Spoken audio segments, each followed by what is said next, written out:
Assalamualaikum warahmatullahi wabarakatuh. Pemirsa semua di manapun Anda berada, semoga Anda sehat selalu dan bahagia. Di kesempatan bincang kali ini, saya bersama dengan Bung Imam, analis dari portal nasional.news. Kita kesempatan kali ini ingin membincang tentang substansi dan realisasi daripada salah satu muatan dari Pancasila, keadilan sosial bagi seluruh rakyat Indonesia. Bagaimana kemudian nilai-nilai Pancasila ini tertanam dalam sanubari bangsa yang itu tergambar dari kehidupan para pemimpin dan juga para aktor-aktor negara, dan bagaimana kemudian harapan-harapan kita sebagai sebuah anak bangsa terhadap idealitas dari konsep dari falsafah Pancasila ini. Bung Imam, assalamualaikum, selamat hadir di bincang podcast dari Nusantara TV. Apa yang Anda lihat dari fenomena keadilan sosial bagi seluruh rakyat Indonesia ketika dia ditarik ke dalam gambar besar yang bernama Indonesia, terutama kemudian dalam ritme kehidupan hari ini, di tengah kemudian harapan-harapan besar dari anak-anak bangsa ini untuk merasakan nilai-nilai yang ditanamkan dari falsafah dari Pancasila itu. Ya, waalaikumsalam. Jadi keadilan ini sebenarnya merupakan puncak dari keberindonesiaan yang sejati ya, kalau menurut Pancasila. Kenapa? Karena akar daripada keadilan itu ketuhanan, kemanusiaan, persatuan, ya kan?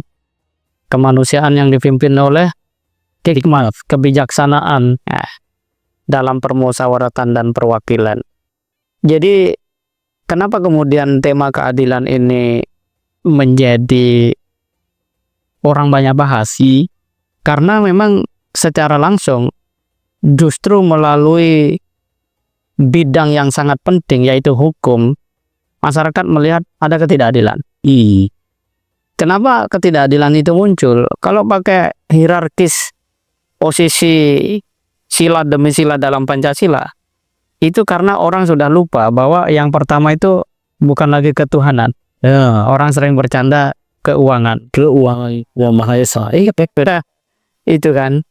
Dan memang manusia menjadi kehilangan keseimbangan berpikir, termasuk tidak mampu bersikap adil karena dia mengganti Tuhan dengan uang. Itu.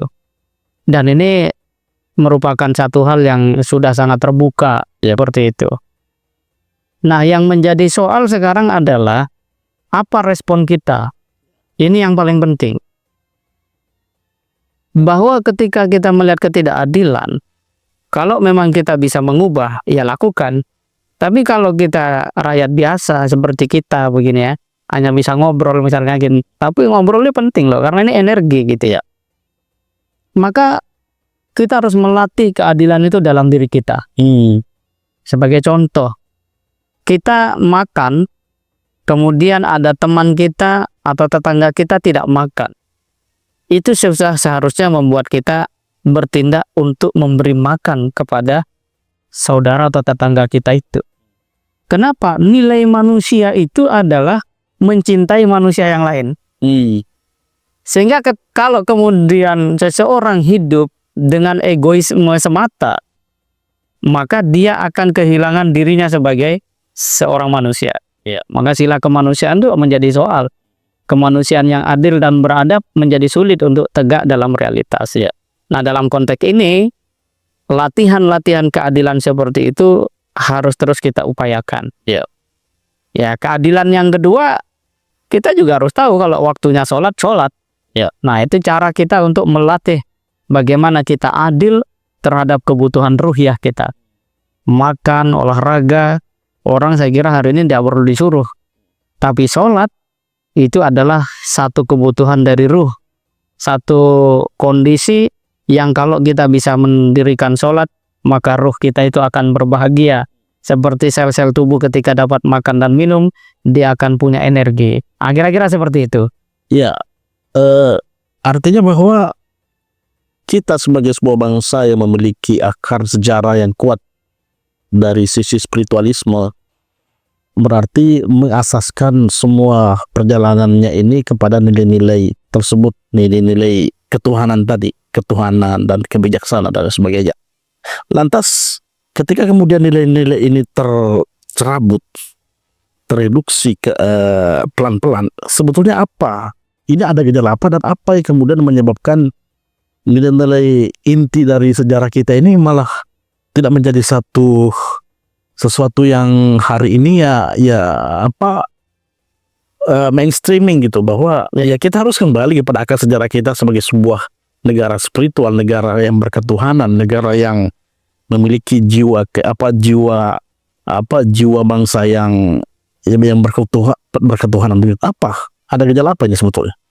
Ya, orang sering mengatakan bahwa otak manusia itu tidak suka berpikir panjang, apalagi berpikir dalam. Itu. Dan ini saya kira relevan ketika kita melihat Al-Quran turun, itu kan mengajak kita mengingat kisah Nabi Adam, gitu kan, melihat apa yang akan terjadi di masa yang akan datang. Itu Quran. Dan saya kira ketika manusia banyak melakukan misalnya ya perusakan hutan, ya kan, penghancuran lingkungan dan seterusnya, itu adalah buah dari manusia gagal berpikir jangka panjang. Termasuk dia gagal melihat bahwa alam ini, lingkungan ini secara keseluruhan adalah bagian dari hidup manusia itu sendiri. Misalnya orang hari ini dengan teknologi itu dalam 1 menit bisa menebang 1 hektar pohon. Dan ketika pohon itu tertebang, tidak kelihatan alam itu memukul kita. Tapi tunggu, waktu berjalan, alam itu akan memukul manusia. Itulah yang disebut longsor, banjir, dan seterusnya. Kenapa kemudian belakangan banjir itu menjadi sering datang ke Indonesia? Itu adalah sebuah cara mekanisme alam memberikan jawaban atas tindakan manusia yang tidak mau berpikir panjang. Jadi semua itu adalah gejala dari manusia gagal melihat hidup ini dengan seharusnya. Tidak bisa kita misalnya ya pada konteks kita secara pribadi, pada usia kita sekarang itu tidak serta-merta lahir terus jadi seperti sekarang. Panjang. Dan apa yang kita lakukan sejak kecil itulah yang akan menjadi habit kita, akan menjadi karakter kita. Nah, dalam konteks ini, maka sebenarnya bangsa Indonesia sangat perlu untuk menjadikan sejarah itu sebagai inspirasi hidup yang menggerakkan cara kita melihat keuntungan. Jadi, apakah sebuah keuntungan ketika seseorang dengan misalnya ya kekuatannya bisa menambang lahan sampai 1000 hektar, kemudian lahan yang 1000 hektar itu menjadi tidak produktif, merusak lingkungan, dia punya uang misalnya triliunan rupiah, tapi setelah itu ya orang di sana menderita dan Tuhan itu mencatat berapa orang yang terdampak dari perilaku-perilaku merusak alam itu, dan itu akan dibebankan sebagai sebuah tanggung jawab tidak saja di dunia tapi juga di akhirat. Nah, ini kan pikiran panjang ini. Kata akhirat itu bagi orang yang melihat bahwa hidup itu yang diperlukan uang, apa sih gitu kan? Tapi bagi orang yang bisa berpikir panjang, uang yang hari ini dia peroleh itu adalah sarana untuk dia melahirkan banyak kemaslahatan. Nah, itu. Berpikir panjang dan berpikir dalam. Ini saya kira satu kata kunci yang hari ini tampaknya tidak menjadi satu pola yang gaya masyarakat kita, padahal di tengah situasi ini kita berada di tengah berbagai fasilitas yang memungkinkan itu kita lakukan. Apa yang Anda lihat dari gejala ini, bahwa adanya fasilitas kemajuan yang ada justru tidak mengantar kita menjadi persona-persona yang berpikir dalam dan berpikir panjang. Ya, ini adalah sebuah fenomena di mana Tuhan dengan karunia akal kepada manusia itu memberikan satu peringatan mendasar ya.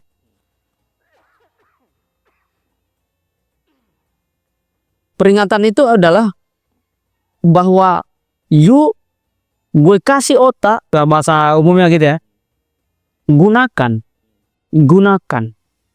Kalau kita lihat pada perjalanan hidup Ronaldo misalnya, Cristiano Ronaldo, dia itu menghindari minuman keras bukan karena dia kenal Tuhan, tapi karena dia belajar dari bapaknya yang mati sia-sia gara-gara kecanduan atau sering mabuk minuman keras. Artinya kalau manusia ini bisa melihat dengan jernih apa itu yang perlu, apa itu yang penting, apa yang manfaat dan apa yang tidak. Dan lebih-lebih kalau akal itu dapat pencerahan atau seperti akar pohon dapat siraman dari air yang jernih, maka itu akan semakin menguatkan kecerdasannya. Ya.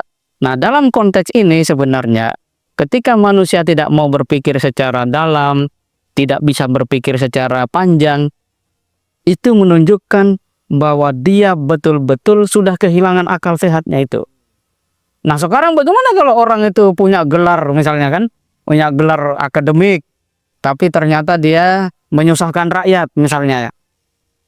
Dia bukan orang yang pintar, tetapi dia adalah orang yang memiliki koleksi pengetahuan di dalam memori, tetapi itu semua tidak berpengaruh terhadap bagaimana perilaku kebijakan yang dibuat untuk kemudian bisa menghadirkan maslahat. Jadi akal berhenti pada kepala dan tidak terkoneksi ke hati, inilah yang menjadikan seseorang itu kehilangan dirinya, kehilangan eksistensinya sebagai manusia. Sekarang kalau kita perhatikan kucing saja, kalau ada kucing senior dan junior, kemudian dapat ikan, yang juniornya ini bisa kok mengalah. Iya. Bisa dia mengalah. Gitu kan? Ini tentu saja bukan sebuah fenomena kebetulan. Iya. Sedangkan manusia dengan kemampuan berpikirnya bahkan lebih buruk dari perilaku kucing tadi, itu menunjukkan bahwa dia sudah gagal sebagai manusia. Gitu. Cuma kan persoalannya tidak terasa itu. Gagalnya seperti apa? Iya, itu hari ini. Tapi lihatlah bahwa yang namanya tanah longsor, banjir bandang itu tidak terjadi ketika orang baru menebang pohon. Tunggu beberapa waktu. Itu menunjukkan kepada kita bahwa manusia itu ciri yang paling pertama adalah mampu berpikir panjang dan bertindak dengan pikiran panjang yang benar itu. Begitu. Ya. Artinya tadi yang menarik, yang salah satu yang poin tadi bahwa ada kejernihan berpikir, ada kejernihan melihat. Ya. Artinya setiap problem-problem yang ada di hadapan kita, kemudian masalah-masalah itu harus dilihat, berpikir secara dalam, panjang, dan disitulah ada kejernihan sikap. Nah, di tengah kemudian realita hari ini, kehidupan manusia di tengah berbagai sikap kanibalismenya, apakah ada peluang bagi manusia untuk kembali mendudukkan dirinya sebagai hamba Tuhan, atau dalam hal ini sebagai manusia yang berketuhanan? Karena tadi bahwa dia nilai-nilai keadilan sosial harus tumbuh berdasarkan pada nilai-nilai kesadaran akan dirinya sebagai manusia. Saya kira Tuhan itu selalu membentangkan ayatnya, tidak hanya dalam Al-Quran tetapi juga dalam kehidupan. Tinggal memang apakah kita tertarik untuk memperhatikan itu. Tuhan itu selalu bertanya, tidakkah kamu perhatikan? Itu kan, alam taro kaifa fa'ala rabbuka bi ashabil fil. Tidakkah kamu perhatikan bagaimana Tuhanmu berbuat terhadap pasukan gajah misalnya nih. Tuhan tuh mengajak kita jauh melihatnya itu. Dan itu menunjukkan bahwa sebenarnya dalam setiap hembusan nafas kita, ya itu memberikan sebuah tanda dan bukti kekuasaan Allah. Nah, apakah Tuhan menyediakan? Kalimatnya menjadi harus kita edit menjadi sebenarnya kita selalu bertemu. Nah, cuma pedulikah kita itu? Kan gitu kan? Pedulikah kita dengan ayat-ayat Tuhan yang seperti manusia itu saking tidak bisa berpikirnya gitu kan? Dirinya saja tidak dia ketahui, apalagi Tuhan. Maka muncul ungkapan man arafa nafsahu faqad arafa rabbahu. Ada satu hal yang menarik di dalam tadi. Artinya siapa yang mengenal dirinya dia akan mengenal Tuhannya. Ada satu perenungan menarik dalam tafsir Ibnu Fakhruddin Ar-Razi ya, di dalam bukunya Ajaibul Quran itu, kitab beliau. Ini ulama yang di masa Islam Jaya gitu. Dia mengatakan tidak ada yang bisa menciptakan sebuah produk dengan hasil terbaik dari bahan yang paling buruk kecuali Tuhan. Kenapa? Dia melihat dari proses manusia itu diciptakan dari, mohon maaf, nutfah, dari air mani, kemudian berbentuk jadi embrio dan seterusnya. Kalau orang punya katakanlah ini seperti songkok saya ini ya, katakanlah songkok saya ini bagus, ini tidak mungkin dibuat dari bahan yang jelek. Manusia selalu begitu. Oleh karena itu nggak usah silau kepada dunia, karena semua yang baik diciptakan dari bahan yang baik. Tapi Tuhan Allah Subhanahu Wa Taala itu bisa menciptakan manusia yang sempurna dari sebuah zat yang paling hina. Itulah Tuhan. Loh, masa kita hadir seperti ini tuh? Kita merasa diri kita sendiri yang bisa menghadirkan. Dari mana? Ketika dulu misalnya orang berkata, jangan mabuk-mabukan, nanti merusak jantung saya sendiri. Loh, kapan Anda menciptakan itu? Beli dari mana? Kan tidak pernah ada. Iya kan? Kita kemudian hadir lahir di dunia ini semua sudah tersedia, dan itu bukan sesuatu yang tiba-tiba. Nah, kalau tidak percaya, kita sekarang podcast dan tidak ada skenario untuk mendatangkan kopi ke meja ini. Ila yaumil akhir gak akan datang untuk kopi. Iya kan? Yang kita tidak akan pernah minum kopi. Kenapa? Kita tidak rekayasa itu. Ya. Tidak ada yang menghendaki itu terjadi. Ya. Oh, nanti Tuhan, ya. Tapi dalam konteks ini tidak bisa seperti itu. Nah, jadi harus kita pahami bahwa manusia itu selalu diajak berdialog oleh Tuhan. Termasuk teman-teman nonton diskusi ini, itu juga adalah bentangan tangan Tuhan yang begitu luas untuk siapapun menjadi sadar bahwa dirinya itu diciptakan. Mana ada kita hadir dengan sendirinya? Diciptakan semuanya. Oleh karena itu, jangan merasa bahwa uang itu adalah penyelamat. Uang itu adalah bagian dari cara kita selamat dari hidup ini, dalam kehidupan ini, sejauh kita mengikuti apa yang menjadi kehendak Tuhan. Jadi tidak usah juga kemudian, berarti uang tidak perlu. Uang perlu tetap gitu. Kekuasaan perlu. Tapi bingkainya harus jelas. Ketuhanan, kemanusiaan, persatuan, kebijaksanaan, termasuk adalah keadilan sosial bagi seluruh rakyat Indonesia. Saya kira Pancasila ini adalah sebuah rumusan hidup yang tidak saja penting, tapi memang sangat kita butuhkan. Begitu kira-kira. Iya, pemirsa semua,